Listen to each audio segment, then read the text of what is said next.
Price lord. Hi friends and families, shalom. പ്രിയരെ, ദൈവം ഒരാളെ ഒരു വലിയ ദൗത്യത്തിലേക്ക് വിളിക്കുമ്പോൾ ദൈവം നൽകുന്ന ഒരു ഉറപ്പുണ്ട്, ദൈവം നിന്നോട് കൂടെയുണ്ട് എന്ന്. ഇത് പറയപ്പെട്ടത് ശൗലിനോടായിരുന്നു. ശൗലിനെ ദൈവം രാജാവായി അഭിഷേകം ചെയ്യുമ്പോൾ തന്റെ ഹൃദയത്തിൽ ഭയമുണ്ടായിരുന്നു. തനിക്കിതിന് കഴിയുമോ, താൻ ഇതിന് യോഗ്യനാണോ എന്നൊരു സംശയം തന്നിൽ ഉണ്ടായിരുന്നു.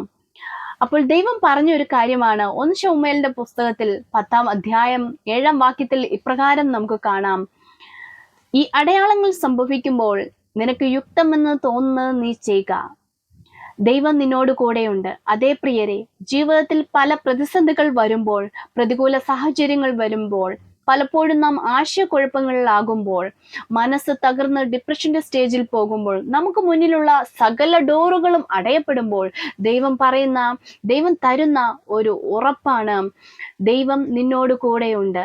നമുക്ക് മുന്നിൽ 2 തരത്തിലുള്ള വഴികൾ ഉണ്ട്. ഒന്ന് നേരായ വഴി, 2 തെറ്റായ വഴി. നേരായ വഴിയിൽ നാം സഞ്ചരിക്കുമ്പോൾ ദൈവം നമ്മുടെ കൂടെ ഉണ്ടാകും. നേരായ മാർഗം സഞ്ചരിക്കുമ്പോൾ ദൈവം നമ്മളോട് കൂടെ ഉണ്ടാകും. നേരായ ബന്ധങ്ങൾ നാം സ്വീകരിക്കുക. ദൈവത്തിന്റെ വചനം ഇപ്രകാരം പറയുന്നു: നേരോടെ നടക്കുന്നവർക്ക് അവൻ ഒരു നന്മയും മുടക്കുകയില്ല. 2 തെറ്റായ വഴി. നാം തെറ്റായ വഴി സ്വീകരിക്കുമ്പോൾ, തെറ്റായ മാർഗങ്ങളും തെറ്റായ ബന്ധങ്ങളും നാം തിരഞ്ഞെടുക്കുമ്പോൾ ദൈവം നമ്മുടെ കൂടെ കാണത്തില്ല. എന്നാൽ തെറ്റായ മാർഗത്തിൽ നിന്നും അനുതപിച്ച് ദൈവത്തിലേക്ക് മടങ്ങി വരുവാൻ സാധിക്കും. എൻ്റെ ജീവിതത്തിൽ ഒരു അനുഭവം ഉണ്ടായി. അത് നിങ്ങളിലേക്ക് പങ്കുവെക്കാൻ ഞാൻ ആഗ്രഹിക്കുകയാണ്. ഒരിക്കൽ ഞാൻ ഒരു ഇന്റർവ്യൂവിന് കടന്നുപോയി. ആ സമയത്ത് എനിക്ക് ആ ഇന്റർവ്യൂവിന് 5 റൗണ്ടുകൾ ഉണ്ടായിരുന്നു. 4 റൗണ്ടുകളും ഞാൻ പാസ്സായി.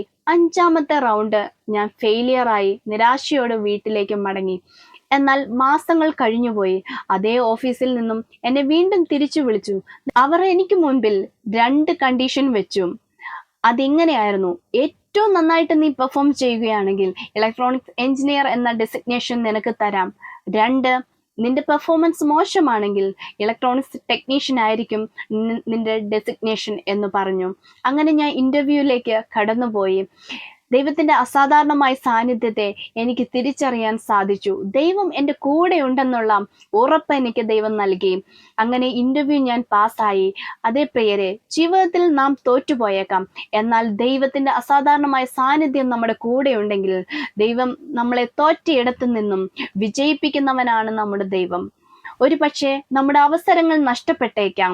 ഒരു പക്ഷേ നമ്മളെ മനുഷ്യർ നിരുത്സാഹപ്പെടുത്തിയേക്കാം. എന്നാൽ ദൈവത്തിന്റെ പദ്ധതി തികച്ചും വ്യത്യസ്തമാണ്. തോറ്റയിടത്തു നിന്നും വിജയിപ്പിക്കുന്നവനാണ് നമ്മുടെ ദൈവം.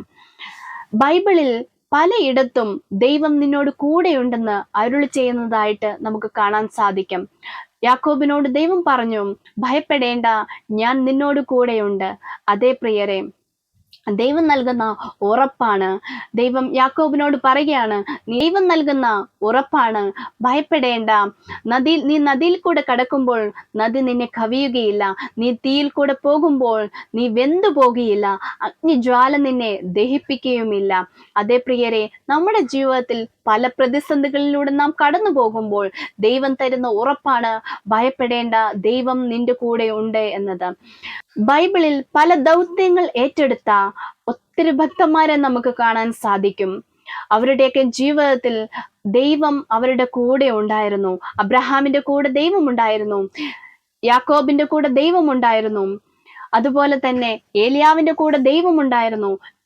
ദാവീദിന്റെ കൂടെ ദൈവം ഉണ്ടായിരുന്നു. ശൗലിന്റെ കൂടെ ദൈവം ഉണ്ടായിരുന്നു. സിംഹത്തിന്റെ കുഴിയിൽ കിടന്ന ദാനിയേലിന്റെ കൂടെയും ദൈവമുണ്ടായിരുന്നു. ഞാനും നിങ്ങളും ജീവിതത്തിന്റെ പ്രതിസന്ധികളിൽ കൂടെ കടന്നു പോകുമ്പോൾ, ആ ഒരു പ്രതിസന്ധിയിൽ നാം നേരായ മാർഗത്തിലാണെങ്കിൽ, ദൈവത്തിൽ ആശ്രയിക്കുന്നവരാണെങ്കിൽ ദൈവം നമ്മുടെ കൂടെ ഉണ്ടാകും. പ്രിയരെ, നാം തോൽക്കുന്നിടത്ത്, നാം ഭയപ്പെടുന്നിടത്ത്, നിരാശപ്പെട്ട് പിന്മാറി പോകുന്നിടത്ത് ദൈവം നിങ്ങളുടെ കൂടെ ഉണ്ടാകുമെന്ന് ഉറപ്പു തരുന്നു. മറക്കരുത്, ജീവിതത്തിൽ പ്രതിസന്ധികൾ വരുമ്പോൾ, തളർന്നു പോകുമ്പോൾ, ഭയപ്പെട്ട് പിന്മാറിപ്പോകുമ്പോൾ, നാം നിരാശപ്പെടുമ്പോൾ ദൈവത്തിന്റെ കൂടെ നടക്കുക. ദൈവം നിങ്ങളുടെ കൂടെ ഉണ്ടാകും എന്ന് ഉറപ്പ് നൽകുന്നു. ഈ വചനങ്ങളാൽ ദൈവം നിങ്ങളെ അനുഗ്രഹിക്കട്ടെ. God bless you. ആമേൻ.